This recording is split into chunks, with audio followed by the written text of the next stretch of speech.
नमस्कार दोस्तों, हरियाणा जीके की प्रीवियस ईयर एग्जाम सीरीज के अंतर्गत मैं चंद्रहास एक बार फिर से आप सभी का हार्दिक स्वागत करता हूं। प्रीवियस ईयर एग्जाम सीरीज के अंतर्गत हम वो सभी प्रश्न करवा रहे थे जो एचएसएससी ने 2015 से लेकर 2020 तक की परीक्षाओं में पूछे थे। सभी प्रश्न आपको अच्छे लग रहे होंगे, अच्छे तभी लग रहे होंगे तब आपको समझ में आ रहे होंगे। तो हम आशा कर सकते कि सभी प्रश्न आपको अच्छे तरीके से समझ में आ रहे होंगे। साथ ही साथ में आप नोट कर रहे होंगे नोटबुक में नहीं तो आप अपने माइंड के अंदर नोट कर लीजिए, माइंड के अंदर नहीं तो आप अपने हार्ट के अंदर, दिल में नोट कर लीजिए। दिल और दिमाग में नोट रखें, नोटबुक में रखें या नहीं रखें, कोई बात नहीं। लगातार आप हमारे साथ में बने रहें और यदि आपको वीडियो हमारी अच्छी लगती है, सभी प्रश्न अच्छे से समझ में आते हैं तो साथ के साथ में वीडियो को शेयर करते रहिए। चलिए आज के प्रैक्टिस सेट की शुरुआत करते हैं, ज़्यादा वक्त नहीं लेंगे। आज का जो पहला क्वेश्चन है, ये पहला क्वेश्चन बिल्कुल नॉर्मल है और नॉर्मल क्वेश्चन है तो आपको ये पहले भी सुना होगा या आपको आता भी होगा। लेकिन इस प्रश्न से और प्रश्न कैसे निकलते हैं और इससे संबंधित और प्रश्न दूसरे डिस्ट्रिक्टों के अंदर कौन कौन से हैं, वो सभी चीज़ें हम आपको बताएंगे। चलिए देखें, पहला क्वेश्चन है कि हरियाणा के अंदर बाटा शूज फैक्ट्री कहां पर है। बाटा शूज फैक्ट्री कहां पर है तो इसने ऑप्शन में फरीदाबाद दे रखा है, बल्लभगढ़ नहीं दे रखा। यदि बल्लभगढ़ ऑप्शन में मिलता तो आपने याद रखना था बल्लभगढ़। बाटा शूज फैक्ट्री कहां पर पड़ती है, बल्लभगढ़, और बल्लभगढ़ कहां पर पड़ता है तो आपने याद रखना है फरीदाबाद के अंदर। बल्लभगढ़ कहां पर पड़ता है, फरीदाबाद में। और बल्लभगढ़ का नाम बदलकर क्या हो गया, बलरामगढ़। क्या हो गया, बलरामगढ़। और बलराम कौन थे, श्री कृष्ण के भाई, जिनकी वाइफ कौन थी, बलराम की वाइफ रेवती, और रेवती के नाम पर कौन सा बसा है, रेवाड़ी शहर बसा है। तो आपने याद रखिएगा रेवाड़ी रेवती के नाम पर बसा है। रेवती बलराम की पत्नी थी, बलराम श्री कृष्ण के भाई थे और उन्हीं बलराम के नाम पर बल्लभगढ़ का नामकरण किया गया है। तो आपने याद रखना है बल्लभगढ़ का नामकरण क्या हो गया, बलरामगढ़। लेकिन बलराम को श्री कृष्ण क्या कहता था, दाऊजी के नाम से पुकारता था अपने बड़े भैया को, दाऊजी। और दाऊजी का मंदिर कहां पर पड़ता है, बंचारी पलवल में पड़ता है। और कॉटन सिटी के नाम से किसे जानता है, पलवल को जाना जाता है। याद रखिएगा ये बहुत अच्छा क्वेश्चन है। बाटा शूज फैक्ट्री पड़ती है बल्लभगढ़, और बल्लभगढ़ कहां पर पड़ता है, फरीदाबाद में। हरियाणा का अकॉर्डिंग टू एरिया क्षेत्रफल की दृष्टि से सबसे छोटा जो डिस्ट्रिक्ट है वो कौन सा है, फरीदाबाद, 741 वर्ग किलोमीटर है ओनली। दूसरा छोटा कौन सा है तो आपने याद रखना है, दूसरा छोटा पड़ता है पंचकुला। बहुत अच्छे तरीके, सटीक तरीके से याद रखिएगा, समझ में आ गया। उसके बाद में आगे बढ़ते हैं। ये तो था बाटा शूज फैक्ट्री जो बल्लभगढ़ फरीदाबाद के अंदर है। लेकिन आपसे लिबर्टी शूज फैक्ट्री पूछ ले एग्जामिनर, लिबर्टी शूज फैक्ट्री पूछ ले तो आप कहां पर बताएंगे, करनाल के अंदर। लिबर्टी शूज फैक्ट्री करनाल के अंदर है, याद रखिएगा। और इसी कारण शूज सिटी के नाम से किसे जानते हैं, करनाल को जानते हैं। बाटा शूज फैक्ट्री बल्लभगढ़ के अंदर पड़ता है। लेकिन आपसे ये पूछ ले कि हरियाणा में सबसे ज्यादा रबड़ टायर का उत्पादन कहां पर होता है, तो जहां पर बाटा शूज फैक्ट्री है उसी शहर के अंदर सबसे ज्यादा रबड़ टायर का उत्पादन होता है। और हरियाणा में सबसे ज्यादा जो रबड़ टायर का उत्पादन होता है वो कहां पर होता है, बल्लभगढ़ के अंदर। और बल्लभगढ़ कहां पर पड़ता है, फरीदाबाद में। रबड़ टायर बल्लभगढ़ फरीदाबाद में। और देश में, हरियाणा में नहीं, हरियाणा में तो है ही है, देश में सबसे ज्यादा ट्रैक्टर का उत्पादन कहां पर होता है, फरीदाबाद में। सर्वाधिक मेहंदी का जो निर्यात किया जाता है फरीदाबाद। सर्वाधिक बजरी हरियाणा में कहां पर होती है, फरीदाबाद के अंदर। सर्वाधिक रजनीगंधा कहां उत्पन्न होता है तो आपने याद रखना है फरीदाबाद के अंदर। सबसे ज्यादा जनसंख्या कौन से डिस्ट्रिक्ट की है, फरीदाबाद की। सबसे ज्यादा महिलाएं पुरुष कौन से डिस्ट्रिक्ट के अंदर है, फरीदाबाद के अंदर। याद रखना है सबसे बड़ा शहर कौन सा है, हरियाणा का फरीदाबाद। लेकिन दूसरा बड़ा शहर कौन सा है तो आपने याद रखना है गुरुग्राम। तो बहुत अच्छे तरीके से याद रखिएगा, एकदम बेहतरीन क्वेश्चन है। नेक्स्ट क्वेश्चन है, निम्नलिखित किस नृत्य विधा को प्रदर्शन पुरुष और महिलाओं के द्वारा किया जाता है, मंजीरा जो नृत्य विधा है इसका जो आयोजन किया जाता है वो महिला और पुरुष दोनों के द्वारा किया जाता है। तो ये याद रखिएगा, मंजीरा जो नृत्य है यह नृत्य नगाड़ो डफ की ध्वनि पर किया जाता है। यह नृत्य नगाड़ो डफ और मंजीरा की ध्वनि पर किया जाता है। इस नृत्य में महिलाएं और पुरुष दोनों ही भाग लेते हैं। तो विशेष रूप से आपने याद रखना है वह नृत्य जिसमें महिला और पुरुष दोनों भाग लेते हैं। क्वेश्चन विशेष रूप से क्वेश्चन थोड़ा सा घुमाया हुआ है एचएसएससी के द्वारा। क्वेश्चन सीधा यह है कि वह नृत्य, इनमें से वह नृत्य जिसमें पुरुष और महिलाएं दोनों भाग लेते हैं तो कौन सा नृत्य, मंजीरा नृत्य। तो ये याद रखिएगा। नेक्स्ट क्वेश्चन, हरियाणा की धमाल नृत्य है विधा का प्रदर्शन कौन कौन से डिस्ट्रिक्ट में विशेष रूप से किया जाता है? हरियाणा का धमाल नृत्य जिसका प्रदर्शन विशेष रूप से कौन कौन से डिस्ट्रिक्ट के अंदर किया जाता है? तो आपने याद रखना है झज्जर और महेंद्रगढ़ के अंदर। कौन सा नृत्य पूछ रहा है आपसे? तो आपने याद रखना है हरियाणा का धमाल नृत्य जिसका विशेष रूप से आयोजन कौन कौन से डिस्ट्रिक्ट में किया जाता है? तो आपने याद रखना है झज्जर व कहां पर? महेंद्रगढ़ के अंदर। महेंद्रगढ़ के अंदर छज्जू जाट के नाम पर बसाया गया था। कौन सा? झज्जर। और ये याद रखिएगा महेंद्रगढ़, महेंद्रगढ़ पटियाला के राजा महेंद्र की यादों में बसाया गया शहर है महेंद्रगढ़। तो ये क्वेश्चन आपने याद रखना है। चलिए नेक्स्ट क्वेश्चन की तरफ बढ़ते हैं। हर्ष युग के तांबे के सिक्के कहां से मिले थे? हर्ष युग के मतलब जो हर्ष युग था राजा हर्षवर्धन, उसके युग के तांबे के सिक्के कहां से मिले हैं? तो हर्ष युग के तांबे के सिक्के, या आपसे ये भी पूछ सकता है हर्षयुगीन तांबे के सिक्के कौन से डिस्ट्रिक्ट से मिले हैं? तो आप याद रखिएगा सोनीपत से। कहां से मिले हैं? सोनीपत से। और सोनीपत का महाभारत कालीन नाम क्या था? सोनप्रस्थ। और याद रखिएगा हरियाणा में सोने के शहर के नाम से किसे जानते हैं? सोनीपत को। हरियाणा में सोने के शहर के नाम से किसे जाना जाता है? सोनीपत को। और ये याद रखिएगा ये जो महाभारत कालीन नाम हुआ करता था सोनप्रस्थ, ये किसका नाम था? तो याद रखिएगा सोनीपत। और पानीपत का पानप्रस्थ और दिल्ली का इंद्रप्रस्थ। महाभारत कालीन नाम दिल्ली का इंद्रप्रस्थ, पानीपत का पानप्रस्थ और सोनीपत का सोनप्रस्थ हुआ करता था। बाबा सरवण के नाम पर बसाया गया शहर है सोनीपत। और याद रखिएगा हरियाणा में सोने के शहर के नाम से किसे जानते हैं? सोनीपत को। और एजुकेशन हब किसे कहते हैं? रोहतक को। और एजुकेशन सिटी के नाम से सोनीपत को। एजुकेशन सिटी सोनीपत और एजुकेशन हब कौन सा है? रोहतक है। और राजीव गांधी एजुकेशन सोसाइटी है, वो कुंडली के अंदर बन रही है। और कुंडली कहां पर पड़ता है? सोनीपत के अंदर पड़ता है। तो आपने याद रखना है, ये चीजें याद रखिएगा। सोनीपत जिसका ओल्ड नेम क्या है? सोनप्रस्थ, बाबा सरवण के नाम पर बसाया गया और सोने का शहर है सोनीपत। चलिए नेक्स्ट क्वेश्चन की तरफ बढ़ते हैं। नेक्स्ट क्वेश्चन है, किस पुस्तक में हरियाणा के थानेसर और कुरुक्षेत्र के क्षेत्र में बहने वाली नदियों का विवरण मिलता है? यह आपसे पूछ रहा है कि किस पुस्तक में, ऐसी कौन सी पुस्तक है जहां हरियाणा का एक शहर पड़ता है कुरुक्षेत्र और एक शहर पड़ता है थानेसर। कुरुक्षेत्र और थानेसर, उसके अंदर जो नदी बहती थी उनका वर्णन कौन सी पुस्तक में मिलता है? भाई ये पूछ रहा है कि हरियाणा का एक थानेसर और एक कुरुक्षेत्र है, और उस थानेसर कुरुक्षेत्र में प्राचीन काल में जो नदियां बहती थी उनका विवरण कौन सी पुस्तक में मिलता है? साफ शब्दों में बोले तो, वरना क्वेश्चन थोड़ा सा अटपटा सा है, एग्जामिनर ने उलझा रखा बच्चों को। सीधा शब्दों में हम आपसे बता दें, क्वेश्चन ये है कि हरियाणा का वह शहर जो थानेसर और कुरुक्षेत्र है, इसके अंदर प्राचीन समय में नदियां बहती थी, इसका वर्णन कौन सी पुस्तक में मिलता है? हम आपके सामने पहले ऑप्शन दे रहे हैं, फिर इसका आंसर बताएंगे। पहला ऑप्शन है पृथ्वी पुराण में, पुराण कथा में, कथा साहित्य में, या वामन पुराण में। तो आप याद रखिएगा इसका जो वर्णन मिलता है वामन पुराण में मिलता है। और वामन पुराण में ही ये कहा गया था कि जो कुरुक्षेत्र का ब्रह्म सरोवर है, कुरुक्षेत्र का जो ब्रह्म सरोवर है उसके बारे में वामन पुराण में क्या लिखा है? तो वामन पुराण में लिखा है कि कुरुक्षेत्र का जो ब्रह्म सरोवर है वो राजा कुरु ने बनवाया था, और राजा कुरु के नाम पर ही बसाया गया शहर कौन सा है? कुरुक्षेत्र है। ये क्वेश्चन याद रखिएगा, बहुत अच्छा क्वेश्चन है, तो याद रखिएगा। चलिए नेक्स्ट क्वेश्चन की तरफ बढ़ते हैं। भाखड़ा नांगल बांध का पिता किसे कहा जाता है? देखें ये भी एक बढ़िया क्वेश्चन है, लेकिन ये क्वेश्चन कई स्टूडेंटों को आता होगा, कईयों का नहीं आता होगा, तो सभी को आने लगेगा। भाखड़ा नांगल डैम, भाखड़ा नांगल डैम है, इसका जन्मदाता किसे माना जाता है? तो आप याद रखिएगा सर छोटूराम, सर छोटूराम को माना जाता है। सर छोटूराम का जन्म कब हुआ था? 1881 के अंदर गढ़ी सांपला रोहतक के अंदर हुआ था। गढ़ी सांपला किलोई रोहतक के अंदर शिव का प्रसिद्ध मेला भी लगता है भैया, शिव का प्रसिद्ध मेला गढ़ी सांपला रोहतक के अंदर भी लगता है। वैसे हरियाणा में सबसे ज्यादा जो सुप्रसिद्ध मेला है शिव का वो बागोत में, फिर गढ़ी सांपला किलोई में, फिर इंछापुरी गुरुग्राम के अंदर लगता है। कहां किसका मेला? प्रसिद्ध शिव का मेला। तो याद रखिएगा सर छोटूराम का जन्म 1881 गढ़ी सांपला किलोई रोहतक के अंदर हुआ था।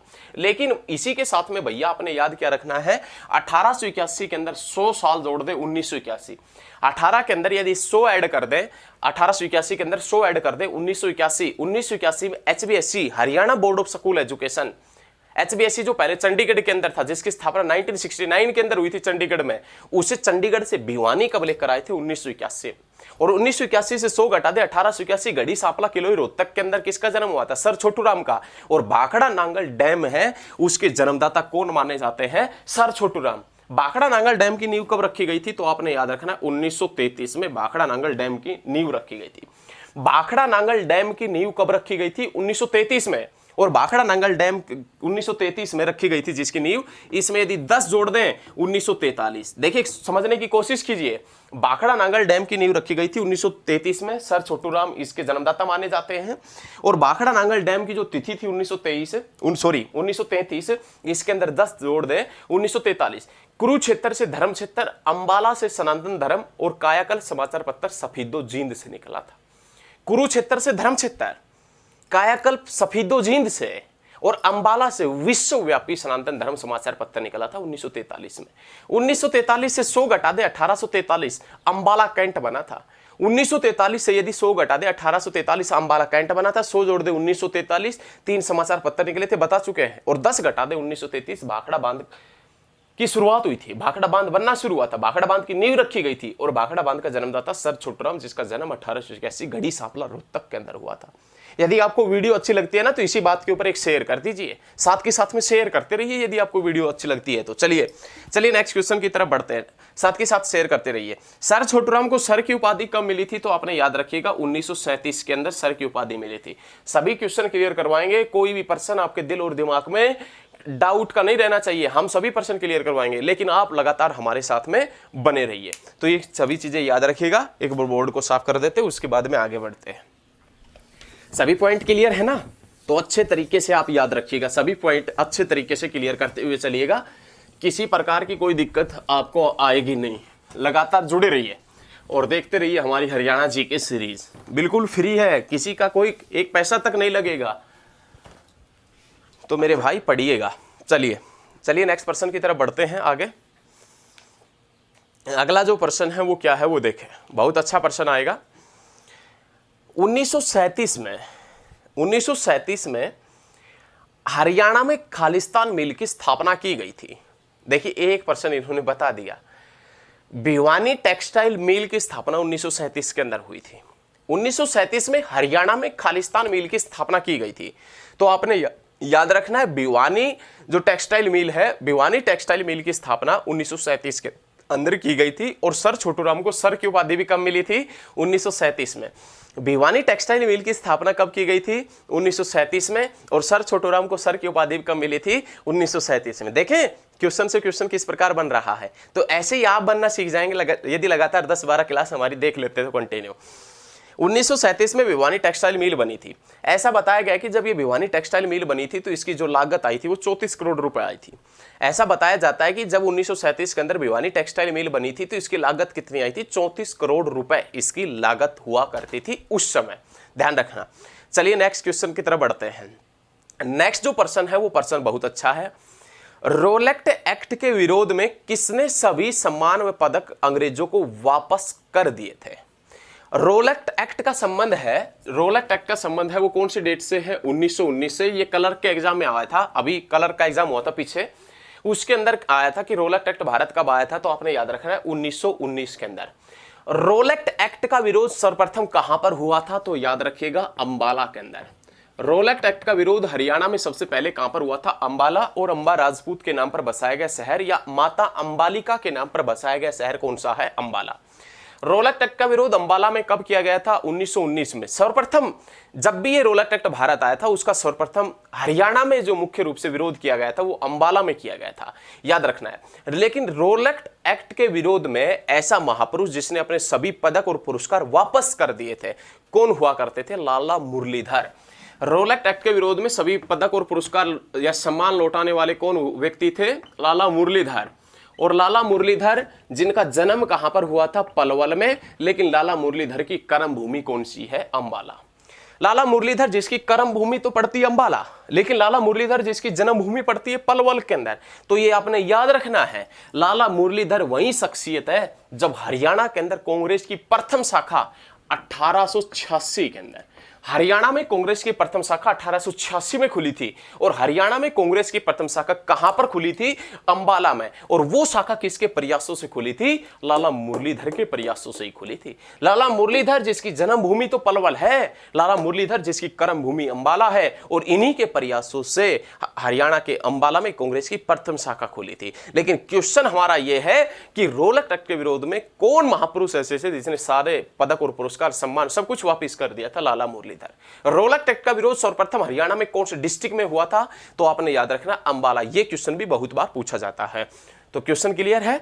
तो ऐसे क्वेश्चन बहुत अच्छे क्वेश्चन हैं, लगातार देखते रहिए। नेक्स्ट क्वेश्चन, हरियाणा की कौन सी मौसमी नदी है जो प्राचीन समय में अरुणा के नाम से जानी जाती थी? हरियाणा की ऐसी प्राचीन नदी जो प्राचीन समय में अरुणा के नाम से जानी जाती थी। अरुणा जो नदी थी प्राचीन समय में, उसको वर्तमान में किस नाम से जानते हैं? तो आप याद रखिएगा, मारकंडा। मारकंडा नदी को प्राचीन समय में किस नाम से जानते थे? अरुणा के नाम से जानते थे। तो ये याद रखिएगा। मारकंडा के पॉइंट की बात करें तो जो शाहबाद है, कुरुक्षेत्र का जो शाहबाद है वो कौन सी नदी के ऊपर पड़ता है? कुरुक्षेत्र का शाहबाद मारकंडा नदी के ऊपर पड़ता है। कुरुक्षेत्र का जो शाहबाद है, कुरुक्षेत्र जो डिस्ट्रिक्ट है उसका एक शहर पड़ता है शाहबाद। आप जब दिल्ली से अंबाला की तरफ जाएंगे तो कुरुक्षेत्र से जस्ट अंबाला की तरफ बढ़ेंगे तो पहला जो रेलवे स्टेशन वगैरह आता है वो शाहबाद आता है, जहां पर काफी मात्रा में एक्सप्रेस ट्रेनें भी रुकती हैं। शाहबाद जो है, शाहबाद मारकंडा के नाम से रेलवे स्टेशन है। ये शाहबाद, आज के बाद यदि शाहबाद मारकंडा रेलवे स्टेशन देखे ना तो आपके माइंड में तुरंत आना चाहिए। आज के बाद में यदि कभी भी शाहबाद मारकंडा देखें लिखा हुआ तो आपके माइंड में तुरंत आना चाहिए कि शाहबाद तो कस्बा है, लेकिन ये कौन सा कस्बा, कौन सी नदी के ऊपर स्थित है? मारकंडा नदी के ऊपर स्थित है। शाहबाद कस्बा है लेकिन ये मारकंडा नदी के ऊपर स्थित है, इसी कारण शाहबाद मारकंडा लिखा जाता है। तो शाहबाद कौन सी नदी के ऊपर स्थित है? मारकंडा नदी के ऊपर स्थित है। अंबाला का जो एससी रिजर्व सीट है, अंबाला की एससी रिजर्व सीट जिसका नाम है मुलाना, उस मुलाना क्षेत्र से भी बहती है कौन सी नदी? मारकंडा। और कुरुक्षेत्र की जो एससी रिजर्व सीट है उसका नाम है शाहबाद, इस शाहबाद से भी बहती है कौन सी नदी? तो मारकंडा नदी बहती है। आपने बहुत अच्छे तरीके से, सटीक तरीके से याद रखना है। महर्षि मार्कंडेश्वर मंदिर जो पूछा गया था हरियाणा के एक एग्जाम में, महर्षि मार्कंडेश्वर मंदिर कहां पर पड़ता है? शाहबाद में। महर्षि मार्कंडेश्वर की तपोभूमि कौन सी है? शाहबाद। याद रखना, महर्षि मार्कंडेश्वर की तपोभूमि शाहबाद, महर्षि मार्कंडेश्वर मंदिर शाहबाद, मधुमक्खी पालन केंद्र कहां पर पड़ता है? शाहबाद। और शाहबाद सरकारी चीनी मिल कब बनी थी? 1984-85 के अंदर शाहबाद सरकारी चीनी मिल बनी थी। मेरे प्रिय भैया समझ में आ रहा है ना अच्छे तरीके से? यदि समझ में आ रहा है तो साथ के साथ में वीडियो को शेयर करते रहिए, साथ के साथ में शेयर करते रहिए। आप ज्यादा ध्यान शेयर वगैरह पे भी मत दीजिए, पढ़ाई पर भी रखिएगा। 1-2 शेयर कर दीजिए बस, उसी काफी है। मारकंडा नदी का पुराना नाम है अरुणा और शाहबाद जो है वो मारकंडा नदी के ऊपर स्थित है। महर्षि मार्कंडेश्वर मंदिर, महर्षि मार्कंडेश्वर की तपोभूमि शाहबाद, मधुमक्खी पालन केंद्र शाहबाद, और शाहबाद सरकारी चीनी मिल कब बनी थी? 1984 और 85 के अंदर बनी थी। तो बहुत अच्छे तरीके से, सटीक तरीके से, मजा आएगा पढ़ने में। मजा आ रहा है ना पढ़ने में? चलिए नेक्स्ट क्वेश्चन की तरफ बढ़ते हैं। नेक्स्ट जो प्रश्न है वो देखें, हरियाणा के प्रथम मुख्यमंत्री किस पक्ष से संबंधित थे? हरियाणा के जो प्रथम मुख्यमंत्री हैं भगवत दयाल शर्मा, अभी हमने थोड़ी देर पहले बताया था बीडी शर्मा। हरियाणा के प्रथम मुख्यमंत्री जिसका नाम है भगवत दयाल शर्मा, कहां से थे? बेरी। और बेरी कहां पर पड़ता है? तो आप याद रखिएगा झज्जर के अंदर पड़ता है। और इसी बेरी से हुआ करते थे पूर्व आर्मी चीफ दलबीर सिंह सुहाग। और इसी बेरी के अंदर पड़ता भीमेश्वरी देवी मंदिर, और इसी बेरी के अंदर मेला लगता है भीमेश्वरी देवी का। भीमेश्वरी देवी मंदिर बेरी, भीमेश्वरी देवी का मेला बेरी, और हरियाणा के प्रथम मुख्यमंत्री भगवत दयाल शर्मा बेरी, और पूर्व आर्मी चीफ दलबीर सिंह सुहाग कहां से थे? बेरी से। ये कब से कब रहे? 1 नवंबर 1966 से लेकर 23 मार्च 1967 तक ये हरियाणा के मुख्यमंत्री रहे थे। लेकिन ये पूछ रहे कि भगवत दयाल शर्मा है, ये कौन सी पार्टी से हुआ करते थे? तो याद रखिएगा इनकी जो पार्टी थी वो कांग्रेस पार्टी हुआ करते थे। कौन सी पार्टी से थे? कांग्रेस पार्टी से। हरियाणा के प्रथम मुख्यमंत्री किस पक्ष से थे? तो आपने याद रखना कांग्रेस पार्टी के पक्ष से थे। ये उड़ीसा और मध्य प्रदेश के राज्यपाल भी रहे थे। ये जो भगवत दयाल शर्मा है ये उड़ीसा और मध्य प्रदेश के राज्यपाल भी रहे थे। कौन सी पार्टी से थे? कांग्रेस पार्टी से। कहां से थे? बेरी से। कौन? भगवत दयाल शर्मा। रोहतक मेडिकल कॉलेज का नाम इन्हीं के नाम पर रखा गया है। तो याद रखिएगा, ये पूछ रहा है कि जो ये जो प्रश्न हम आपको करवाएंगे, आप ये प्रश्न कुछ स्टूडेंटों को आता होगा, कुछ को नहीं आता होगा, लेकिन जिसको नहीं आता है उसको आज के बाद में कंफर्म आने लगेगा, और जिसको आता है उसके लिए हम और पॉइंट बताएंगे इसी प्रश्न से।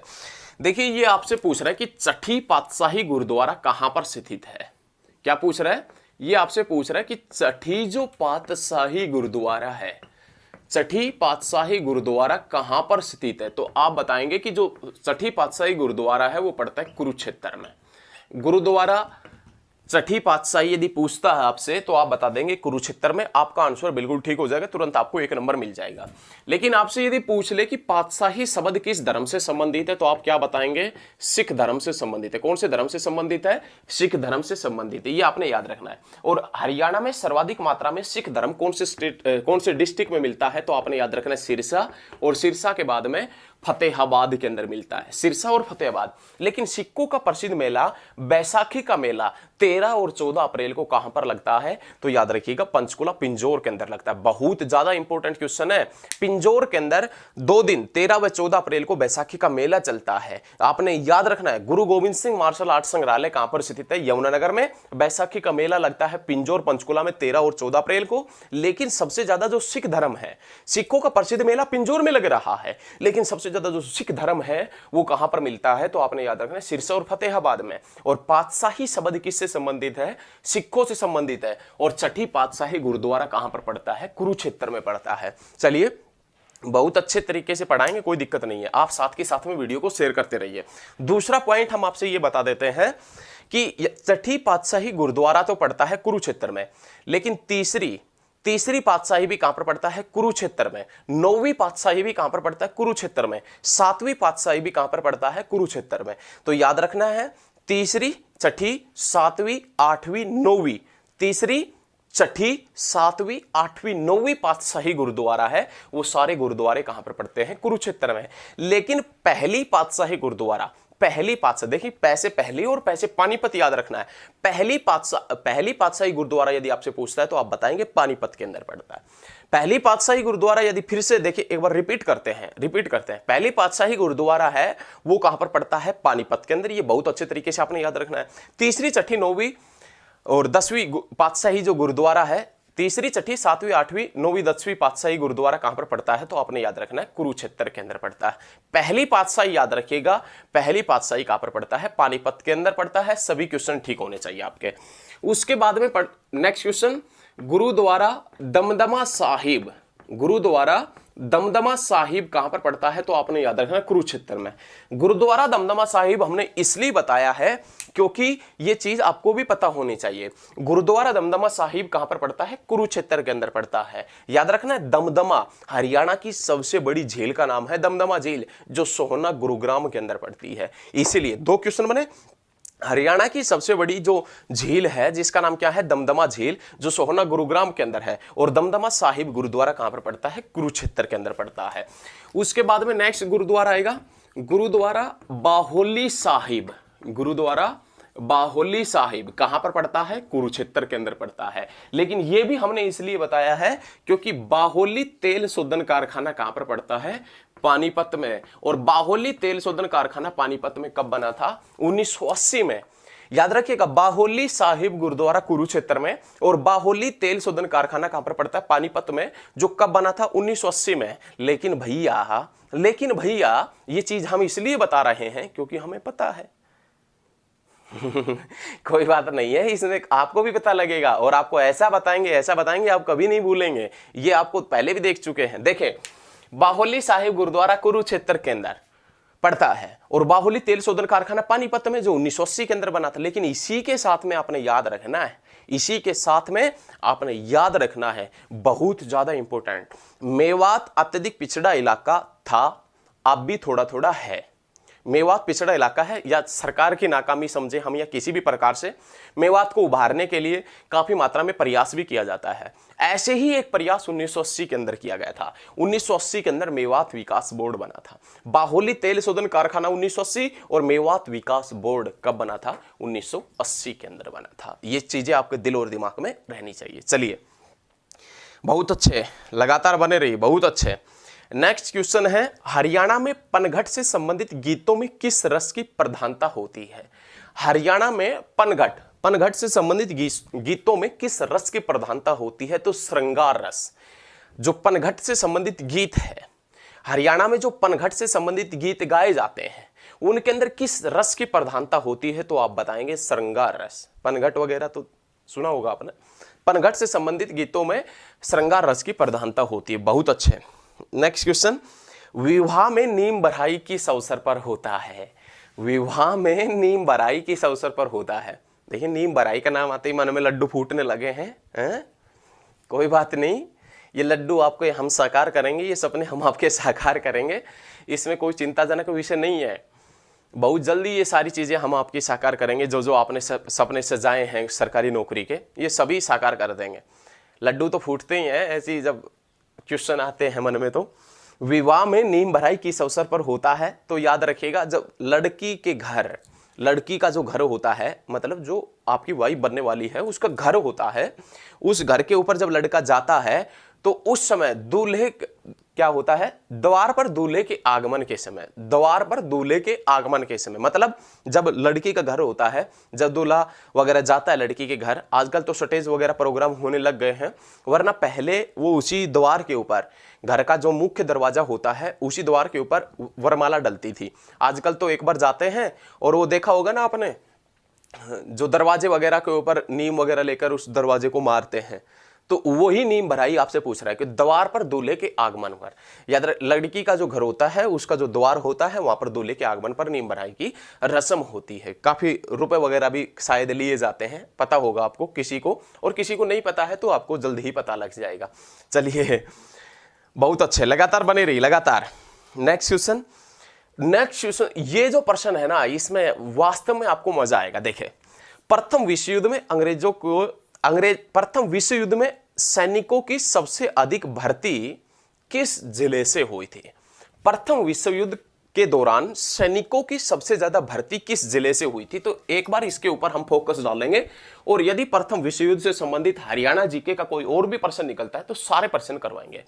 देखिए, प्रथम वर्ल्ड वार के पॉइंट की बात करें, प्रथम विश्व युद्ध के पॉइंट की बात करें, प्रथम विश्व युद्ध, तो प्रथम विश्व युद्ध चला था 1914 से 18 तक।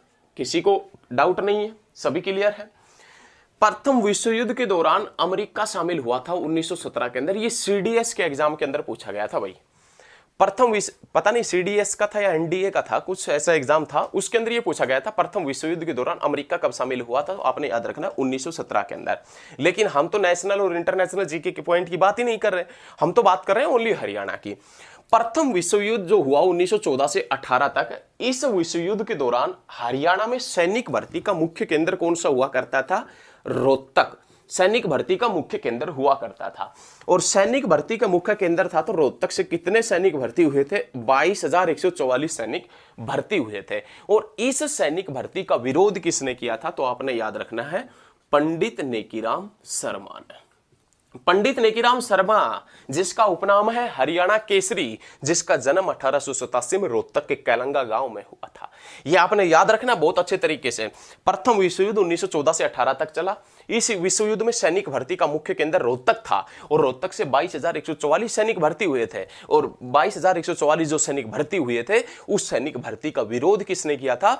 पंडित नेकीराम शर्मा ने। और पंडित नेकीराम शर्मा, जिसे हरियाणा केसरी के नाम से जानते हैं, पंडित नेकीराम शर्मा जिसका जन्म हुआ 1887 में रोहतक के कैलंगा गांव के अंदर, याद रखना है। 1916 में ये बाल गंगाधर तिलक के स्वराज अभियान के सदस्य बने।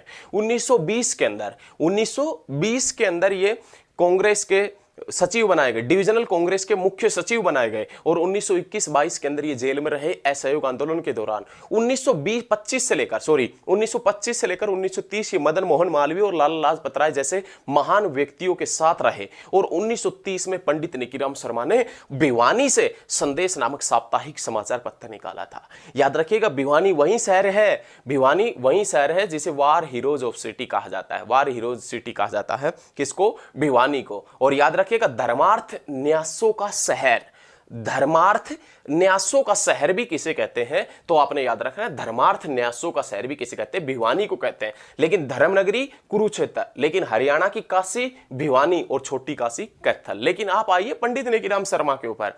पंडित नेकीराम शर्मा ने 1930 में भिवानी से संदेश नामक साप्ताहिक समाचार पत्र निकाला था।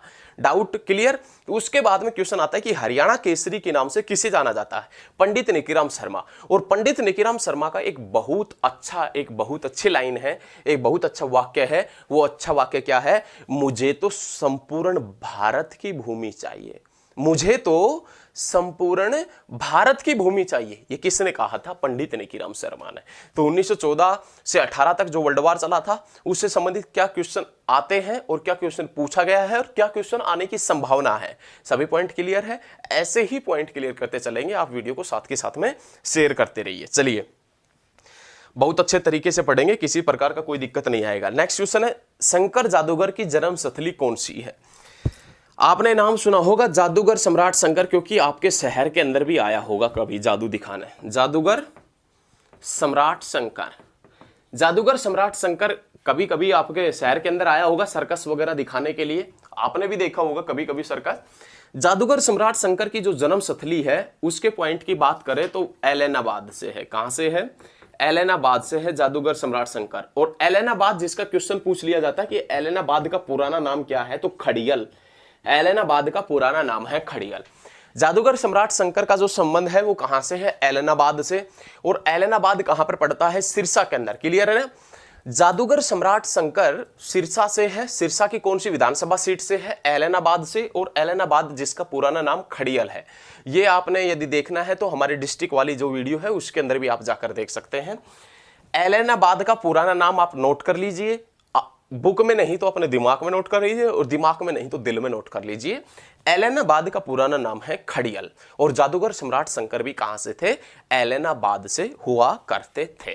तो ये सभी पॉइंट आप क्लियर रखिएगा, क्लियर करते हुए चलिएगा। चलिए बोर्ड को साफ कर देते हैं, उसके बाद में आगे बढ़ते हैं।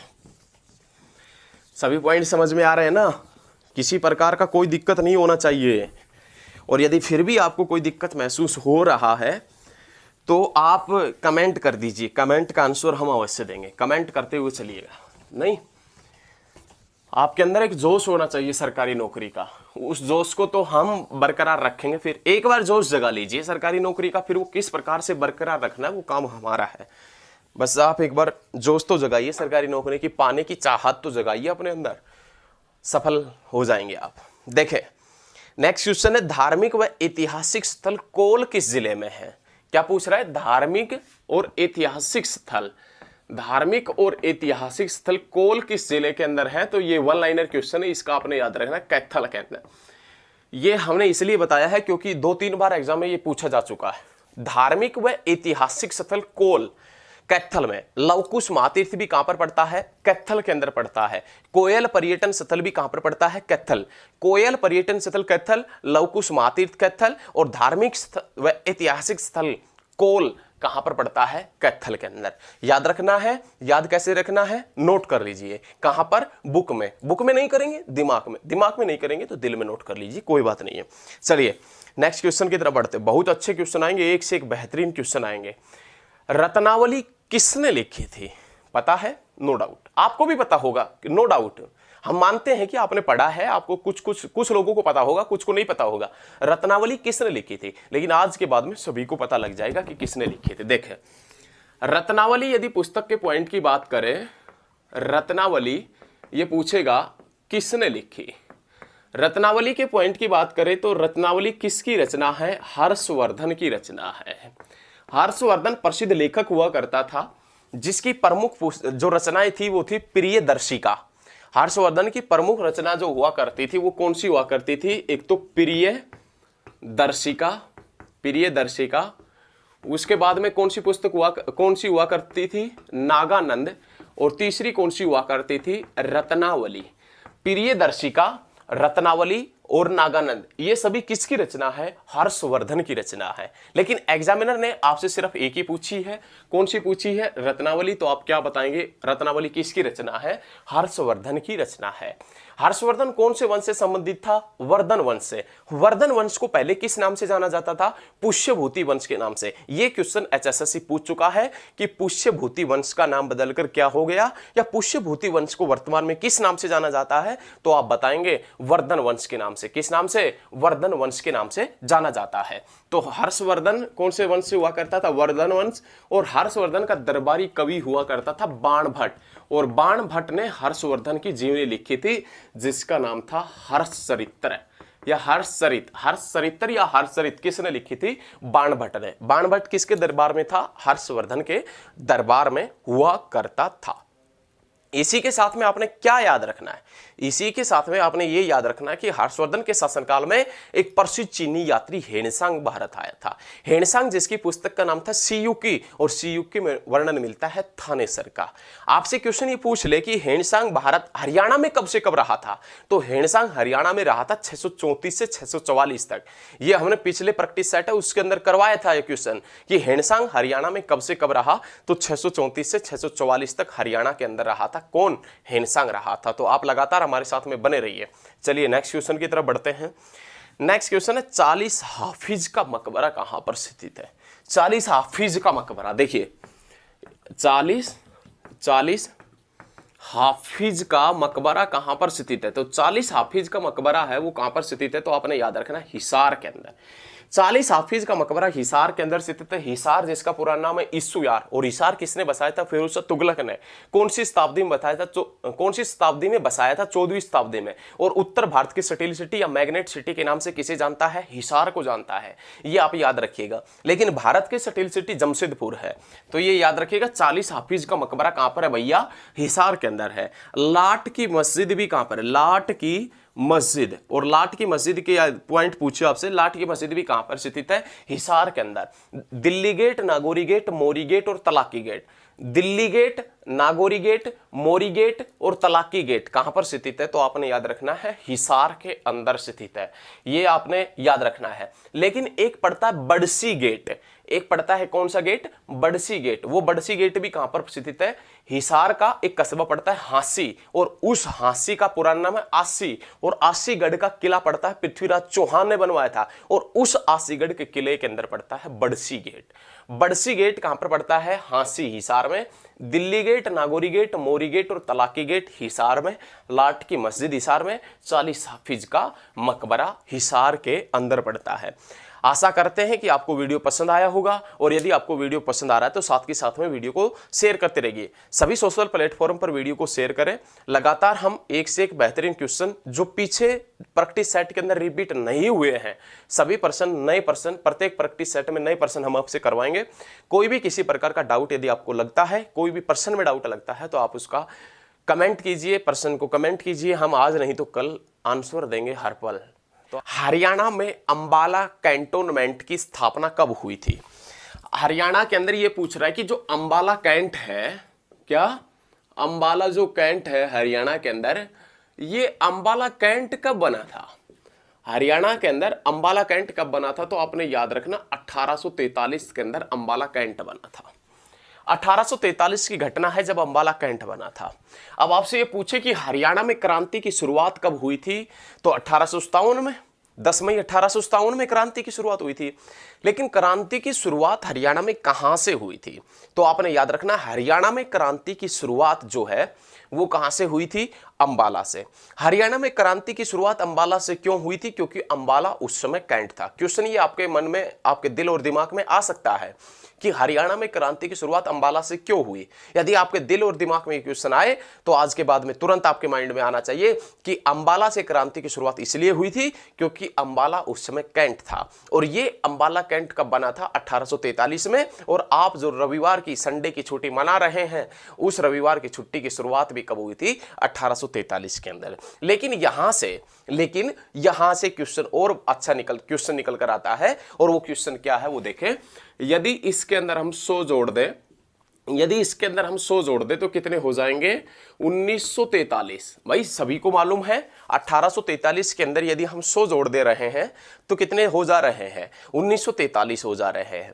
1943 में अंबाला से सनातन धर्म समाचार पत्र, कुरुक्षेत्र से धर्मक्षेत्र और सफीदो जींद से कायाकल्प समाचार पत्र निकला था। बहुत अच्छा क्वेश्चन है।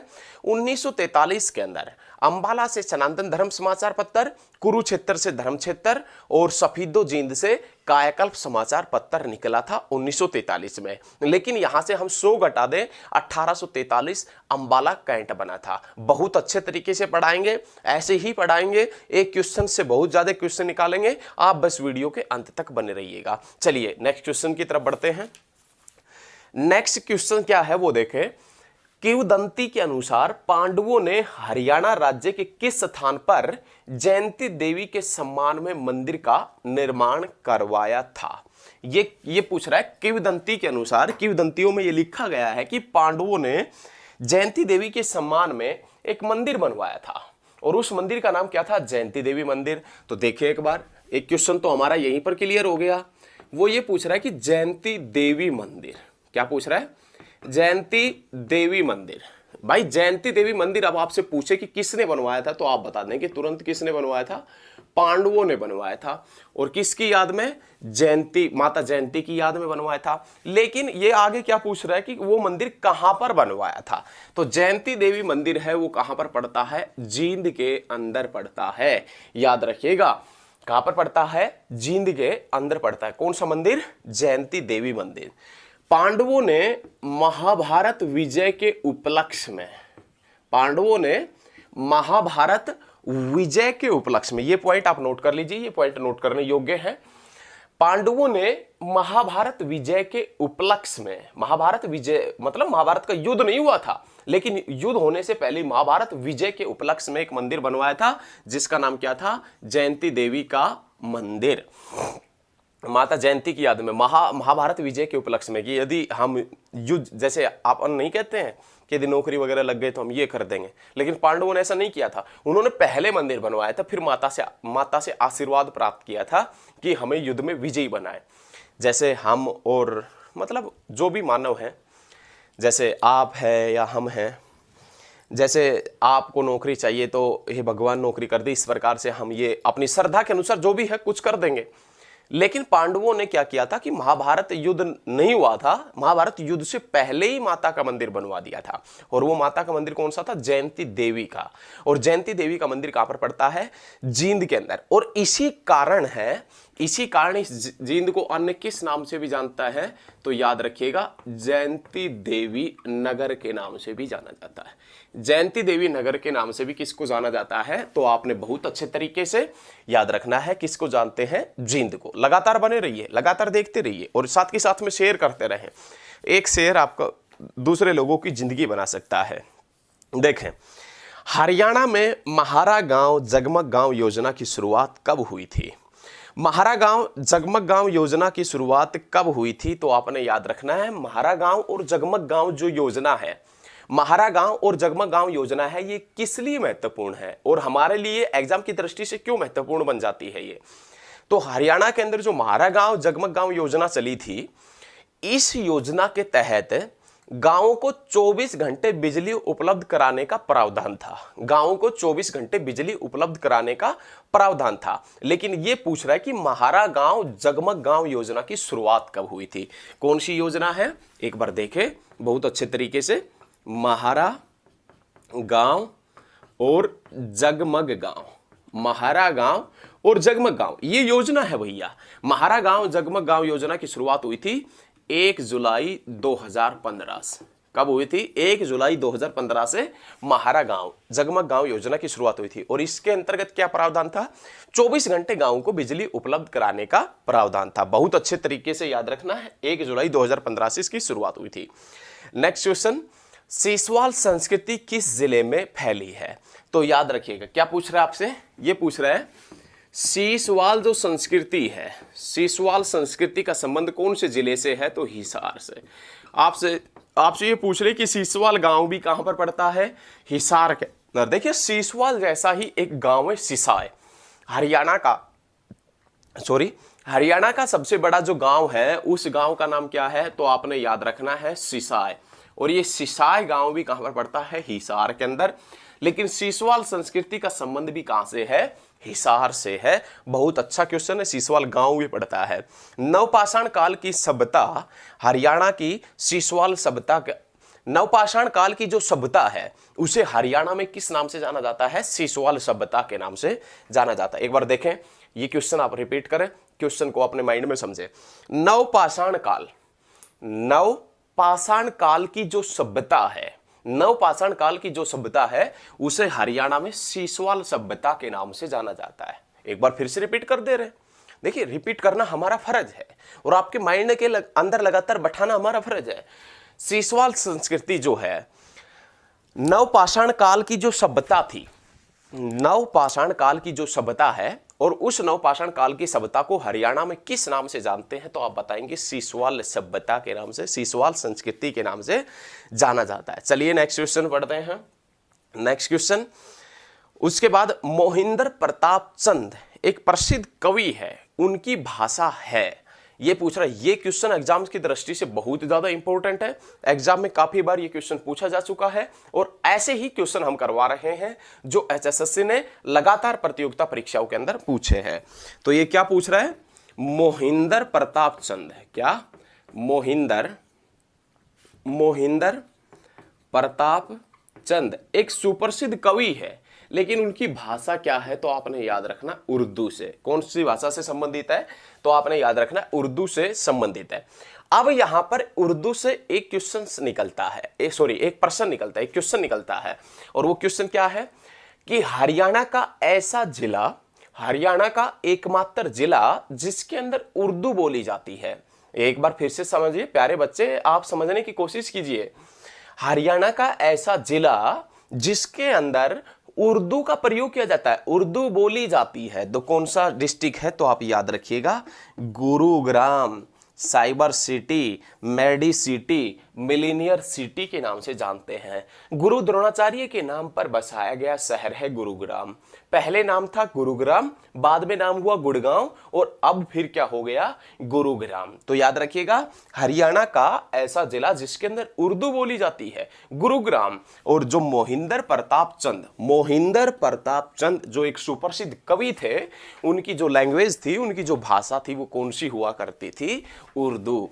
बहुत बढ़िया, बहुत बढ़िया, एकदम झक्कास तरीके से पढ़ेंगे, एकदम बिल्कुल जहर तरीके से। आपको किसी प्रकार का कोई दिक्कत नहीं आने देंगे भैया। बस आप लगातार, हम आपसे ये रिक्वेस्ट करते हैं कि आप वीडियो को एंड तक अवश्य देखें।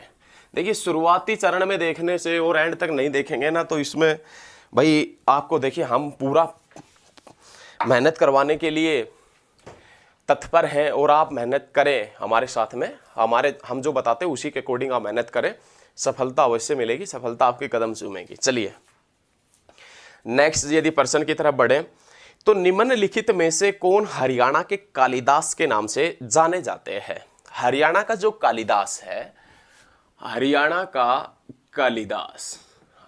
का कालिदास किसे कहते हैं? तो आपने याद रखना है, हरियाणा का कालिदास कहते हैं दीपचंद बहमन को। हरियाणा का कालिदास किसे कहते हैं? दीपचंद बहमन को। ये क्वेश्चन बहुत ही इंपॉर्टेंट है और बहुत लिखने योग्य है। हरियाणा का कालिदास दीपचंद बहमन को कहते हैं। अब देखिए भैया, अब आगे बढ़ते हैं। निम्नलिखित में से हरियाणा के कालिदास के नाम से किसे जाना जाता है? दीपचंद बहमन। इसी से संबंधित 7 से 8 प्रश्न और है, किस व्यक्ति को किस नाम से जाना जाता है, वो प्रश्न आप नोट करते हुए चलिएगा। आप नोट करें और समझने की कोशिश करें और लिखेंगे तभी बात बनेगी। देखें, उसके बाद है आधुनिक हरियाणा का निर्माता किसे कहते हैं? पता होगा सभी को, बंसीलाल को, चौधरी बंसीलाल को, जिसका जन्म हुआ था भिवानी के गोलागढ़ में 1927 के अंदर। आधुनिक हरियाणा का निर्माता लौह पुरुष किसे कहते हैं? चौधरी बंसीलाल को। हरियाणा हैरिकेन के नाम से कपिल देव को जाना जाता है। उस कपिल देव का जन्म हुआ था 1959 के अंदर और उनकी कप्तानी में वर्ल्ड कप जीता था 1983 के अंदर, 1983 के अंदर वर्ल्ड कप जीता था, याद रखना है। चलिए आगे बढ़ते हैं भैया। हरियाणा का लौह पुरुष बंसीलाल हो गया। हरियाणा का हास्य कवि सुरेंद्र शर्मा। हरियाणा का हास्य व व्यंग कवि कौन है? सुरेंद्र शर्मा, जो नांगल चौधरी महेंद्रगढ़ से है, आपने याद रखना है। हरियाणा का सुप्रसिद्ध जो हास्य कवि व कलाकार है सुरेंद्र शर्मा है, जो महेंद्रगढ़ डिस्ट्रिक्ट से है। और कहां से है? नांगल चौधरी से है। और नांगल चौधरी जिसके तीनों तरफ राजस्थान लगता है, और राजस्थान हरियाणा के 7 जिलों के साथ में लगता है, याद रखिएगा। किसानों का अफलातून, किसानों का अफलातून किसे कहते हैं? तो सूरजमल को किसानों का अफलातून कहते हैं। उसके बाद में प्रथम हरियाणवी हास्य व्यंग कवि, प्रथम हरियाणवी हास्य व्यंग कवि कौन थे? मीर जाफर जट्टाली। प्रथम हरियाणवी हास्य व्यंग कवि मीर जाफर जट्टाली, ये प्रथम हास्य व्यंग कवि थे। उसके बाद में हरियाणा का गांधी, हरियाणा का गांधी किसे कहते हैं? मूलचंद जैन को। मूलचंद जैन कहां से है? सोनीपत में। सोनीपत में कहां से है? गोहाना से। और गोहाना जिसका पुराना नाम क्या है? गौदवाना या गबन गोहाना। और गोहाना का नामकरण किसने किया था? पृथ्वीराज चौहान ने। और पृथ्वीराज चौहान की जीवनी किसने लिखी थी? चंद्रबरदाई ने। और चंद्रबरदाई कहां से था? हिसार से। और हिसार का पुराना नाम क्या है? ईसुयार। किसने बसाया था हिसार? फिरोज तुगलक ने। फिरोज तुगलक ने अपने पुत्र की याद में कौन सा शहर बसाया था? फतेहाबाद। और हरियाणा की पिंक सिटी के नाम से किसे जानते हैं? फतेहाबाद को जानते हैं। तो याद रखिएगा, ये सभी प्रश्न हैं। इसी प्रकार से हम ये सभी प्रश्न करवाएंगे, लगातार बने रहिएगा हमारे साथ में। चलिए, हरियाणा का ताऊ देवीलाल को कहा जाता है। हरियाणा का सरस्वती पुत्र राजेंद्र खरकिया को कहा जाता है। सरस्वती पुत्र राजेंद्र खरकिया को कहा जाता है।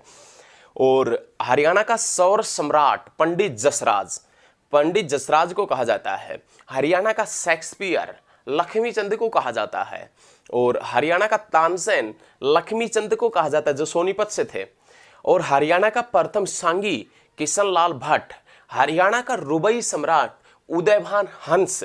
और हरियाणा का प्रथम राज्य कवि उदयभान हंस। हरियाणा का रुबई सम्राट और हरियाणा का प्रथम राज्य कवि उदयभान हंस या उदयभानु हंस भी एग्जाम्स के अंदर आ जाता है। तो आप ये सभी प्रश्न यदि नहीं लिखे तो वीडियो को बैक करके लिख लीजिए। यदि आपने नहीं लिखे हैं तो एक दिन ये प्रश्न आपके काम आएंगे, आपको सफलता दिलाएंगे और आपकी सफलता की सीढ़ी का एक काम करेंगे। सफलता के शिखर पर जब आप चढ़ेंगे तो सीढ़ी का काम करेंगे ये प्रश्न। चलिए, लिखते हुए चलिएगा। बहुत अच्छे बच्चे, लगातार जुड़िए रहिए। नेक्स्ट क्वेश्चन है, 1 जुलाई 1996 को शराबबंदी पर अध्यादेश पारित हो गया तथा किस तिथि को इसे वापस ले लिया गया? देखिए, आपने अब इसने ये तो बता दिया कि हरियाणा के अंदर जो शराबबंदी हुई थी, हरियाणा के अंदर जो शराबबंदी हुई थी वो शराबबंदी कब से लागू हुई थी? 1 जुलाई 1996 से लागू हुई थी।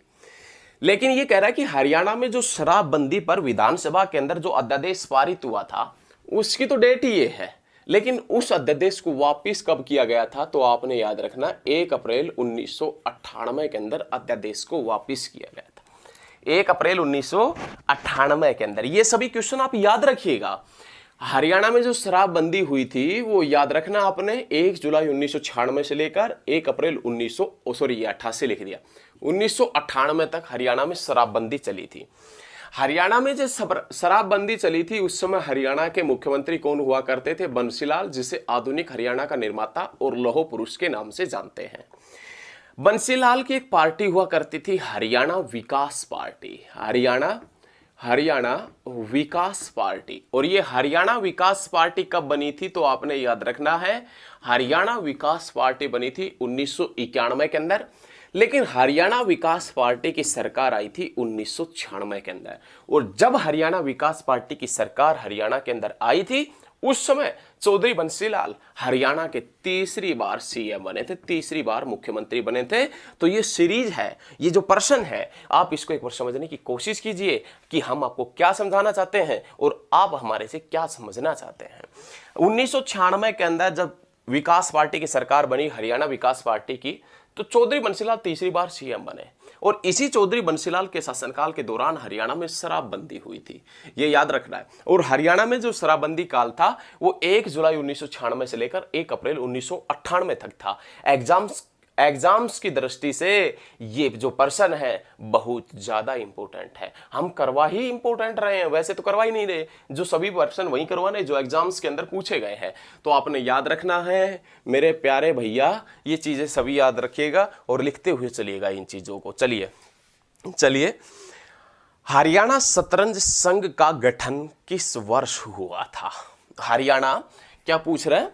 हरियाणा शतरंज संघ का गठन, हरियाणा शतरंज संघ का गठन, हरियाणा शतरंज संघ का गठन किस वर्ष हुआ था? तो हरियाणा शतरंज संघ का गठन हुआ था 2008 में। और 2008 का एक क्वेश्चन क्लर्क के एग्जाम में पूछा था। HSSC ने एक पेपर लिया था हरियाणा के अंदर क्लर्क का, और उस क्लर्क के पेपर के अंदर पूछा गया था कि पंचकुला IIT पार्क कब बना था। देखिए हम ये पूरे दावे के साथ में कह रहे हैं, ये जो सभी प्रश्न है ये करवाए हुए प्रश्न है, ऐसे प्रश्न नहीं है कि कहीं पर उठाकर कह दिया कि ये क्वेश्चन पूछा गया था, ऐसा नहीं है भैया। पंचकुला जो IIT पार्क है ये कब बना था? 2008 के अंदर। और हरियाणा शतरंज संघ का गठन भी कब हुआ था? 2008 के अंदर हरियाणा शतरंज संघ का गठन हुआ था। लगातार बहुत अच्छे। खेलों के क्षेत्र में बहादुर सिंह का नाम संबंधित है शॉटपुट से। बहादुर सिंह का जो नाम है वो किससे संबंधित है? खेलों के संबंध में शॉटपुट से संबंधित है। मर्द भांड के लिए हरियाणा का कौन सा जिला प्रसिद्ध है? मर्द भांड के लिए हरियाणा का कौन सा जिला प्रसिद्ध है? तो मर्द भांड के लिए जो हरियाणा का जिला प्रसिद्ध है उसमें नाम आता है किसका? रोहतक का। मर्द भांड के लिए हरियाणा का कौन सा जिला प्रसिद्ध है?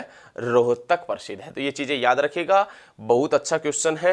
वो क्वेश्चन है सरस्वती वन्य जीव अभ्यारण्य किस जिले में? देखिए आप ये ना सोचे कि क्वेश्चन बहुत आसान है, एक क्वेश्चन से और क्वेश्चन किस प्रकार निकाले जाते हैं उनका भी जिक्र इस वीडियो के अंदर करेंगे।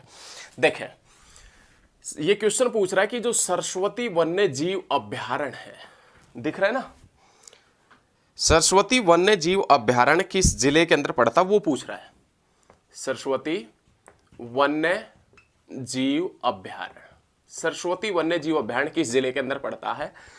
तो ये क्वेश्चन पूछ रहा है, यही है क्वेश्चन, तो यही है।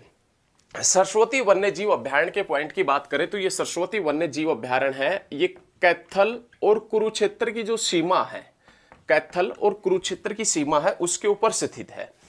यदि आपसे जोड़े के अंदर पूछे, जोड़े के अंदर आंसर आए कि कैथल या कुरुक्षेत्र या पानीपत या सोनीपत, इस प्रकार से यदि क्वेश्चन पूछे तो आप बताएंगे कैथल और कुरुक्षेत्र। और यदि जोड़े के अंदर क्वेश्चन नहीं आता है और यदि आपसे ये पूछे कि सरस्वती वन्य जीव अभ्यारण्य किस जिले के अंदर है, सरस्वती वन्य जीव अभ्यारण्य कहां पर है, तो आप बताएंगे कैथल के अंदर। सरस्वती वन्य जीव अभ्यारण्य से ही क्वेश्चन क्यों निकलता है ये भी हम आपसे बताएंगे। सरस्वती वन्य जीव अभ्यारण्य का दूसरा नाम है, हरियाणा के अंदर जो और वन्य जीव अभ्यारण्य है उनमें किसी का भी दूसरा नाम नहीं है, किसी का भी उपनाम नहीं है, लेकिन जो सरस्वती वन्य जीव अभ्यारण्य है उसका उपनाम है। सरस्वती वन्य जीव अभ्यारण्य का दूसरा नाम क्या है? तो आपने याद रखना है सोनसर, सोनसर जंगल। सोनसर जंगल ये सरस्वती वन्य जीव अभ्यारण्य का दूसरा नाम है। कभी कभी एग्जाम में पूछ लेता है कि इनमें से कौन से वन्य जीव अभ्यारण्य को सोनसर जंगल के नाम से जाना जाता है, तो आप क्या बताएंगे? सरस्वती वन्य जीव अभ्यारण्य को सोनसर जंगल के नाम से जाना जाता है। बहुत अच्छा क्वेश्चन है। अब क्वेश्चन ये बनता है कि सरस्वती वन्य जीव अभ्यारण्य कब बना था, तो डेट आपने याद रखनी है 29 जुलाई 1988 के अंदर सरस्वती वन्य जीव अभ्यारण्य बना था। 29 जुलाई 1988 के अंदर सरस्वती वन्य जीव अभ्यारण्य बना था, याद रखना है। और 29 जुलाई 2016 के पॉइंट की बात करें तो हरियाणा के बादली से पशुधन बीमा योजना की शुरुआत की थी। उस समय के जो तत्कालीन कृषि मंत्री हुआ करते थे OP धनखड़, उसने। तो ये चीजें आपने याद रखना। वर्तमान में कृषि मंत्री OP धनखड़ नहीं है, पहले कृषि मंत्री हुआ करते थे बीजेपी की सरकार में ओम प्रकाश धनखड़। जो वर्तमान में OP धनखड़ है ये हरियाणा बीजेपी के अध्यक्ष है। हरियाणा बीजेपी के अध्यक्ष का पद इनको हाल ही में दिया गया है, ये आपने याद रखना है। उन्होंने 29 जुलाई 2016 से पशुधन बीमा योजना की शुरुआत की थी बादली झज्जर से। और बादली कौन से एक्सप्रेस वे के ऊपर पड़ता है, तो आप बताएंगे KMP Kundli Manesar Palwal express way. और कुंडली मानेसर पलवल एक्सप्रेस वे हाल ही में चर्चा में क्यों है? तो कुंडली मानेसर एक्सप्रेस वे है, ये हाल ही में चर्चा में इसलिए है क्योंकि इसी के साथ में एक रेल कॉरिडोर बनेगा, एक रेल लाइन इसी के साथ में बिछेगी और उस रेल लाइन की लंबाई भी लगभग KMP जितनी ही है। आपने याद रखा, वो भी पलवल से सोनीपत है और KMP भी पलवल से सोनीपत है। ये चीजें आपने याद रखनी है। तो ये क्वेश्चन बहुत अच्छे तरीके से क्लियर होना चाहिए। क्लियर है, चलिए आगे बढ़ते हैं। सरस्वती वन्यजीव अभ्यारण्य 29 जुलाई 1988 में बना था। दूसरा नाम क्या है? सोनसर जंगल के नाम से भी जिसे जानते हैं। चलिए, नवग्रह कुंडों के स्थापित होने के कारण हरियाणा में किस स्थान को छोटी काशी के नाम से जाना जाता है? देखिए, नवग्रह कुंड के कारण, क्वेश्चन कितना भी बड़ा हो लेकिन आप क्वेश्चन की लैंग्वेज को पकड़े। क्वेश्चन क्या पूछना चाह रहा है? वो क्वेश्चन ये पूछना चाह रहा है कि हरियाणा का ऐसा कौन सा शहर है जिसे नवग्रह कुंड के कारण हरियाणा की छोटी काशी कहा जाता है। देखिए, एक क्वेश्चन से कितने क्वेश्चन निकलेंगे वो हम आपको बताएंगे। सबसे पहला क्वेश्चन कि नवग्रह कुंड कहां पर है। सबसे पहला क्वेश्चन तो यही निकलेगा कि नवग्रह कुंड कहां पर है, तो आप बताएंगे नवग्रह कुंड है ये कहां पर पड़ता है? कैथल में पड़ता है। एक क्वेश्चन क्लियर है, नवग्रह कुंड है कैथल में। क्लियर, बहुत अच्छे। अब आपको यह पता लग गया, क्वेश्चन में कहा था कि नवग्रह कुंड के कारण हरियाणा की छोटी काशी किसे कहा जाता है। इसका मतलब जिस शहर में नवग्रह कुंड होंगे उस शहर को किस नाम से जाना जाएगा? छोटी काशी के नाम से। तो छोटी काशी के नाम से हरियाणा के किस शहर को जाना जाता है?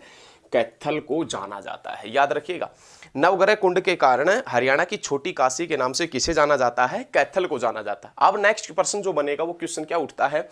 ये तो हरियाणा की छोटी काशी हो गई, लेकिन आपसे पूछे कि हरियाणा की काशी किसे कहते हैं, तो आपके माइंड में आना चाहिए बॉक्सिंग का पावर हाउस जो है भिवानी, उसे हरियाणा की काशी कहते हैं। अब हरियाणा की काशी भिवानी को क्यों कहते हैं, ये क्वेश्चन भी आपके दिल और दिमाग में दौड़ना चाहिए। हरियाणा की काशी भिवानी को क्यों कहा जाता है, किस लिए प्रसिद्ध है और इसका रीजन क्या है जिसे हरियाणा की काशी कहा जाता है?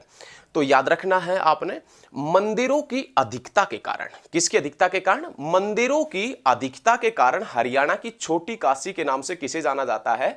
तो ये आप याद रखिएगा, हरियाणा की छोटी काशी के नाम से भिवानी को जाना जाता है। मंदिरों की अधिकता के कारण हरियाणा की काशी के नाम से, सॉरी छोटी काशी नहीं, हरियाणा की काशी के नाम से किसे जाना जाता है? भिवानी को। और ये आपने क्वेश्चन बहुत अच्छे तरीके से याद रखना, छोटी काशी किसे कहते हैं? कैथल को। लेकिन नवग्रह कुंड भी कहां पर पड़ते हैं? कैथल में। अब क्वेश्चन आता है कि नवग्रह कुंड की स्थापना किसने किसके हाथों करवाई थी? तो नवग्रह कुंड की स्थापना भगवान श्री कृष्ण ने किसके हाथों करवाई थी? तो आपने याद रखना है युधिष्ठिर के हाथों करवाई थी। यह क्वेश्चन भी बहुत बार एग्जाम में पूछा जा चुका है। नवग्रह कुंड की स्थापना भगवान श्री कृष्ण ने किसके हाथों करवाई थी? तो आपने याद रखना है नवग्रह कुंड की स्थापना भगवान श्री कृष्ण ने युधिष्ठिर के हाथों करवाई थी। बहुत अच्छे हैं, बहुत अच्छे क्वेश्चन है। लगातार साथ के साथ में वीडियो को शेयर करते रहिएगा। चलिए, उसके बाद में नाम आता है, नेक्स्ट क्वेश्चन है, सिही गांव को किस संत कवि की जन्मभूमि माना जाता है? देखिए, ये पूछ रहा है आपसे कि जो सिही गांव है, सिही गांव, अब ये सिही गांव को किस संत कवि की जन्मभूमि माना जाता है? अब हरियाणा जीके के अंदर आपसे ये क्वेश्चन पूछ लिया कि सिही गांव को किस संत कवि की जन्मभूमि माना जाता है, तो भाई सिही गांव भी एक तरीके से प्रसिद्ध हो गया या नहीं? तो सिही गांव यदि पूछे आपसे सिही गांव कहां पर पड़ता है, तो आप बताएंगे फरीदाबाद के अंदर। हरियाणा का सबसे बड़ा जो उद्योग शहर है, उद्योग सिटी है, वो कौन सी है? फरीदाबाद। हरियाणा का सबसे बड़ा शहर कौन सा है? फरीदाबाद। क्षेत्रफल में सबसे छोटा कौन सा? फरीदाबाद। जनसंख्या में सबसे बड़ा कौन सा? फरीदाबाद। सबसे ज्यादा पुरुष और सबसे ज्यादा महिलाएं कहां पर है? फरीदाबाद में। देश में सर्वाधिक मात्रा में ट्रैक्टर कहां पर बनते हैं? फरीदाबाद। देश की बात करें ना कि हरियाणा की। हरियाणा में देश में सबसे ज्यादा ट्रैक्टर फरीदाबाद में बन रहे हैं, तो हरियाणा में भी कहां पर बनेंगे? फरीदाबाद में। हरियाणा में सर्वाधिक मात्रा में बजरी का उत्पादन कहां पर होता है? फरीदाबाद के अंदर। नाहर सिंह स्टेडियम भी कहां पर पड़ता है? फरीदाबाद में। नाहर सिंह बेस जो इंडियन एयरफोर्स यूज करती है वो कहां पर पड़ता है? फरीदाबाद में। सूरजकुंड मेला, ये सभी चीजें हम डिस्ट्रिक्ट जो करवा रहे हैं हरियाणा जीके के अंदर, उनके अंदर हम प्रत्येक डिस्ट्रिक्ट का एक एक पॉइंट करवाएंगे आपको। कोई पॉइंट हरियाणा जीके का नहीं छूटेगा। और हम पूरे दावे के साथ में, पूरे आश्वासन के साथ में कहते हैं कि लगातार आप हमारे साथ में बने हुए हैं तो आपको कोई भी बुक पढ़ने की आवश्यकता नहीं पड़ेगी हरियाणा जीके की। तो लगातार आप बने रहिए हमारे साथ में और देखते रहिए हमारी हरियाणा जीके सीरीज। चलिए, सिही गांव फर्स्ट क्वेश्चन निकला कि सिही गांव कहां पर है? फरीदाबाद में। लेकिन सिही गांव से कौन से संत रहे हैं? तो आपने याद रखना, सिही गांव से रहे हैं संत सूरदास। साहित्य लहरी और शूरसागर। साहित्य लहरी और शूरसागर किसकी रचना है? तो याद रखिएगा किसकी रचना है? सूरदास की। साहित्य लहरी और शूरसागर किसकी रचना है? सूरदास कहां से थे? सिही गांव से। सिही गांव कहां पर पड़ता है? फरीदाबाद। और फरीदाबाद के पॉइंट की बात करें, फरीदाबाद बना कब था, तो 2 अगस्त 1979 के अंदर, 1979 के अंदर फरीदाबाद डिस्ट्रिक्ट बना था। ये क्वेश्चन आपने बहुत अच्छे तरीके से याद रखना है। चलिए साफ कर देते हैं इसको, आगे बढ़ते हैं। यदि आपको हरियाणा जी के पसंद आ रही है तो साथ के साथ में वीडियो को शेयर करते रहें, दबा के शेयर करें, सभी के पास में वीडियो पहुंचनी चाहिए। आपका एक शेयर किसी की जिंदगी बदल सकता है। यदि आपने एक शेयर कर दिया और किसी ने देख लिया तो उस व्यक्ति की जिंदगी बदल सकती है, वो पढ़ना स्टार्ट कर देगा। चलिए नेक्स्ट क्वेश्चन देखते हैं, बहुत अच्छे क्वेश्चन हैं। देखिए एक और चीज हम आपसे बता देते हैं, कोई भी क्वेश्चन यदि पहले आ चुका है वीडियो के अंदर, उस क्वेश्चन को हम रिपीट नहीं कर रहे हैं। सभी क्वेश्चन प्रत्येक वीडियो के अंदर आपको नए क्वेश्चन मिलेंगे। चलिए, सिंदहारा उपहार बेटी या बहन को किस अवसर पर दिया जाता है? जो सिंदहारा उपहार है वो बेटी या बहन को किस अवसर पर दिया जाता है? तो वही सिंदहारा तो तीज वगैरह के ऊपर दिया जाता है, नहीं, तीज और सिंदहारा बोलते हैं। सिंदहारा उपहार है, ये किस अवसर पर दिया जाता है? तीज के अवसर पर दिया जाता है। बहुत अच्छे। चलिए, हरियाणा के किस भाग में शिवालिक पर्वत श्रेणियां है? हरियाणा के किस भाग में शिवालिक पर्वत श्रेणियां है? ये उत्तर, ये दक्षिण, ये पश्चिम और ये पूर्व है। ये याद रखिएगा। देखिए, आप रीजनिंग भी पढ़ते होंगे, तर्क शक्ति परीक्षण, रीजनिंग जिसे हिंदी में जानते हैं, और रीजनिंग के अंदर भी दिशा वगैरह का तो बहुत ज़्यादा काम होता है। ये हमारी दिशा है उत्तर, ये दक्षिण, ये तो दोनों दिशा आपको याद हो जाती होगी, लेकिन इन दिशाओं को याद करने में आपको थोड़ा सा दिक्कत महसूस होता होगा पश्चिम और पूर्व के अंदर। भाई सभी को होता है, आपको नहीं, सभी को, जो शुरुआत में पढ़ना स्टार्ट करते हैं उन सभी को होता है। तो आज के बाद में ये दिक्कत नहीं होगा आपको। क्यों नहीं होगा? देखें, ये आपने याद किस प्रकार से रखनी है, तो ये आपने पप्पू के नाम से याद रखनी है। पप्पू, आप किसी भी दिशा में बैठे रहे, किसी भी प्रकार से बैठे रहे, लेकिन पप्पू के नाम से याद रखिएगा। पै आपके हमेशा लेफ्ट हैंड की तरफ मिलेगा तो वो पश्चिम दिशा हो जाएगी, पू राइट हैंड की तरफ मिलेगा तो पूर्व दिशा हो जाएगी। अब चलते हैं हम हरियाणा जीके का जो क्वेश्चन पूछ रहा है एग्जामिनर, 2000 कब के एग्जाम में, हरियाणा पुलिस का 2016 का एग्जाम हुआ था, उसके अंदर ये क्वेश्चन पूछा गया था। और ये क्वेश्चन है कि क्या पूछ रहा है कि हरियाणा के कौन से भाग में शिवालिक की पर्वत श्रेणियां है या शिवालिक की पहाड़ियां है। सबसे पहले हम आपका ज्ञान बढ़ाने के लिए एक बात बता दें, शिवालिक पर्वत श्रृंखला है, ये हिमालय पर्वत श्रेणी का ही हिस्सा है।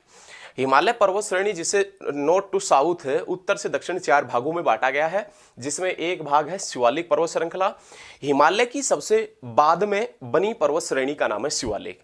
हिमालय की सबसे नई पर्वत श्रेणी का नाम है शिवालिक, ये आपने याद रखना है। शिवालिक पर्वत श्रेणी की यदि बात करें तो शिवालिक पर्वत श्रेणियां हरियाणा के कौन सी दिशा में मिलती है, तो आपने याद रखना है शिवालिक पर्वत श्रेणी हरियाणा के उत्तर पूर्वी हिस्से के अंदर मिलती है। कौन से हिस्से के अंदर मिलती है? उत्तर पूर्वी हिस्से के अंदर। ये क्वेश्चन बहुत अच्छा है और आपने ये याद रखना है, शिवालिक पर्वत श्रेणियां हरियाणा के कौन से हिस्से मिलती है? उत्तर पूर्व के अंदर। ये याद रखें, शिवालिक पर्वत श्रृंखला हरियाणा के उत्तर पूर्व दिशा के अंदर मिलती है। बहुत अच्छे तरीके से याद रखना है, कौन से हिस्से के अंदर मिलती है? उत्तर पूर्वी हिस्से के अंदर शिवालिक पर्वत श्रेणियां मिलती है। अब क्वेश्चन ये बनता है कि शिवालिक पर्वत श्रेणियां कौन कौन से डिस्ट्रिक्ट के अंदर मिलती है, ये आपने याद रखना है। यदि आपसे पूछे कि कौन से हिस्से में मिलती है, तो आपका एक क्वेश्चन तो ठीक हो गया, उत्तर पूर्वी हिस्से के अंदर मिलती है।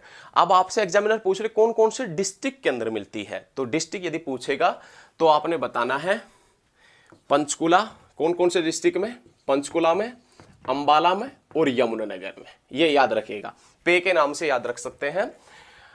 हरियाणा के उत्तर पूर्वी दिशा के अंदर मिलती है शिवालिक की पहाड़ियां, और शिवालिक की जो पहाड़ियां हैं वो पंचकुला के अंदर, अंबाला के अंदर, और कहां पर मिलती है, तो आपने याद रखना है यमुनानगर के अंदर मिलती है। कहां पर मिलती है? यमुनानगर के अंदर ये पर्वत श्रृंखला मिलती है। हिमालय की सबसे बाद में बनी पर्वत श्रेणी है। चलिए नेक्स्ट क्वेश्चन की तरफ बढ़ते हैं। नेक्स्ट क्वेश्चन है, प्रदेश के किन 2 जिलों में विशेष पर्यावरण न्यायालय की स्थापना की गई है, तो आपने याद रखना है। देखिए, पर्यावरण न्यायालय की बात करें, विशेष पर्यावरण न्यायालय तो करनाल के अंदर है, लेकिन पर्यावरण न्यायालय कौन कौन से डिस्ट्रिक्ट के अंदर पड़ता है, तो फरीदाबाद और हिसार के अंदर। और विशेष पर्यावरण न्यायालय की बात करें तो करनाल के अंदर पड़ता है। बहुत अच्छे तरीके से याद रखना है। उसके बाद में नेक्स्ट क्वेश्चन देखें, हरियाणा की प्रसिद्ध खिलाड़ी गीता जुत्सी किस खेल से संबंधित है, तो गीता जुत्सी है वो एथलेटिक्स है, दौड़ से संबंधित है। किससे संबंधित है? दौड़ से संबंधित है। गीता जुत्सी का संबंध दौड़ से। देखिए, हरियाणा जी के सीरीज जो है, जो हम ये पढ़ा रहे हैं, इसको आप, ये नहीं है कि कंटिन्यू आप लेकर पढ़ें, नहीं, आप काम करते वक्त इस सीरीज को पढ़िएगा। काम करते वक्त आप वीडियो चलाकर रख दीजिए और आप सुनते रहिए। सुनते सुनते ही आपको याद हो जाएगी, पूरे दावे के साथ में हम कह सकते हैं। आप काम करते रहिए, कोई भी काम करते रहिए, आप सफ़र कर रहे हैं या काम कर रहे हैं तो उस दौरान आप ये वीडियो हमारे देखें। उसी दौरान आपको ये नहीं है कि आपको अलग से स्पेशल टाइम निकालना पड़ेगा। स्पेशल टाइम निकालने के लिए और भी सब्जेक्ट है, और भी हमारी वीडियो आपको हिस्ट्री और ज्योग्राफी की वीडियो भी आपको चैनल के ऊपर मिलेगी, वो वीडियो देखें स्पेशल टाइम निकालकर। और हरियाणा जीके के जो डिस्ट्रिक्ट्स वगैरह हैं और जो चैप्टर हैं, अन्य विशेष जो चैप्टर हैं जिससे क्वेश्चन पूछे जाते हैं, वो आप देखें टाइम निकालकर। ये तो प्रैक्टिस सेट है, ये प्रैक्टिस सेट आप स्पेशल टाइम ना दे। प्रैक्टिस सेट को आप कोई भी काम कर रहे हैं, उस काम करते वक्त आप इस वीडियो को चलाकर रख दीजिए और उस दौरान आप पढ़ें, ये चीज़ें याद रखें। बहुत अच्छे, बहुत अच्छे। हरियाणा के किस जिले में प्रसिद्ध भूतेश्वर मंदिर स्थित है? देखिए क्या पूछ रहा है कि हरियाणा का ऐसा कौन सा जिला है जिसके अंदर प्रसिद्ध भूतेश्वर मंदिर है। भूतेश्वर मंदिर के पॉइंट की बात करें तो भूतेश्वर मंदिर पड़ता है हरियाणा के हार्ट में। हार्ट ऑफ हरियाणा के नाम से हरियाणा का हृदय किसे कहते हैं तो जींद को, और उसी जींद के अंदर पड़ता है कौन सा मंदिर? भूतेश्वर मंदिर। याद रखना, बहुत सॉलिड क्वेश्चन है, बहुत बार एग्जाम में पूछा जाता है।